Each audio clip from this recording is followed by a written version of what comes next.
वहीं बिहार विधानसभा चुनाव में झारखंड मुक्ति मोर्चा ने महागठबंधन से नाता तोड़ लिया है। पार्टी के महासचिव सुप्रियो भट्टाचार्य ने घोषणा की, जेएमएम 6 सीटों पर स्वतंत्र रूप से चुनाव लड़ेगी। इसमें चकाई, धमदाहा, कटोरिया, पिरपैंती, मनिहारी और जमुई सीटें शामिल हैं। झामुमो महासचिव और प्रवक्ता सुप्रियो भट्टाचार्य ने कहा कि एनडीए के साथ साथ महागठबंधन के अंदर भी विरोधाभास है। कई सीटों पर अंदरूनी कलह है। हम राज्य में गठबंधन की भी समीक्षा करेंगे क्योंकि हर बार विश्वासघात हुआ है। इस महागठबंधन के साथ नहीं लड़ेंगे बल्कि अपनी ताकत पर उतरेंगे। उन्होंने झारखंड मुक्ति मोर्चा के कार्यकर्ताओं के साथ विश्वासघात किया है। हम चुनाव जीतेंगे और ये सुनिश्चित करेंगे कि बिहार में अगली सरकार झामुमो की सहमति के बिना न बने।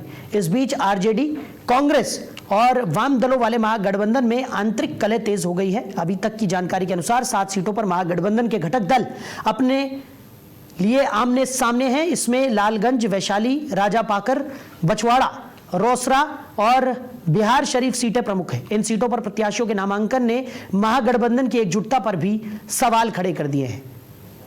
तो खबर पर ज्यादा चर्चा के लिए एडवोकेट नवीन दुबे जी, राजनीतिक विश्लेषक हैं, वो हमारे साथ जुड़ गए। साहब, बहुत स्वागत है आपका। थैंक यू साहिल जी, आपको छोटी दीपावली की हार्दिक बधाइयां। सर, आपको भी बहुत शुभकामनाएं। नवीन जी, बिहार के चुनावी समीकरण की अगर हम बात करें तो एक तरफ एनडीए अपनी पूरी ताकत झोंकने की तैयारी में है। प्रधानमंत्री, गृह मंत्री अमित शाह, सबकी रैलियां प्रस्तावित कर दी गई हैं और दूसरी तरफ महागठबंधन को लेकर साफ तौर पर यह देखने को मिल रहा है कि अभी भी कहीं ना कहीं पेच फंसे हुए हैं, यानी इंडिया ब्लॉक को एक बड़ा झटका लगता हुआ भी दिखाई दे रहा है। कैसे देख रहे हैं?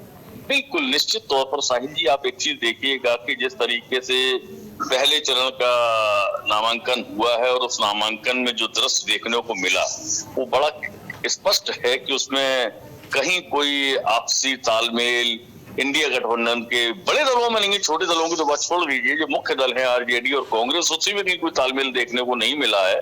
निश्चित तौर पर फिर आपके झारखंड मुक्ति मोर्चा या उनके वीआईपी पार्टी और अन्य दल हैं छोटे छोटे, उनका तो तालमेल होने का कोई प्रश्न नहीं बनता। और इस तरीके से ये दिखाई दे रहा है कि कहीं ना कहीं महागठबंधन ने अपनी तरफ से कुछ ऐसी सीटें हैं जो एनडीए को गिफ्ट करने का काम किया है और मुझे लगता है कि ये चुनाव अब दूसरी तरफ डाइवर्ट हो रहा है, क्योंकि विकल्प के तौर पर जिस तरीके से महागठबंधन को देखा जा रहा था बिहार के अंदर, और जनता भी ये चाह रही थी कि भाई 20 वर्ष की एंटी इनकम्बेंसी, उस एंटी इनकम्बेंसी के बावजूद कुछ अच्छा होगा, कुछ नए विकल्प मिलेंगे, लेकिन वो नए विकल्प नहीं मिल पा रहे हैं। तो मुझे लगता है कि कहीं ना कहीं इस तरीके की चीजें सामने आ रही हैं जिससे महागठबंधन को परेशानी हो सकती है और उसका सपना जो सत्ता में आने का था वो चकनाचूर होता दिखाई दे रहा है। ठीक है। हाँ, बेशक एक लाइन में और कहूंगा, बेशक जी। प्रशांत किशोर इसका कितना लाभ ले पाते हैं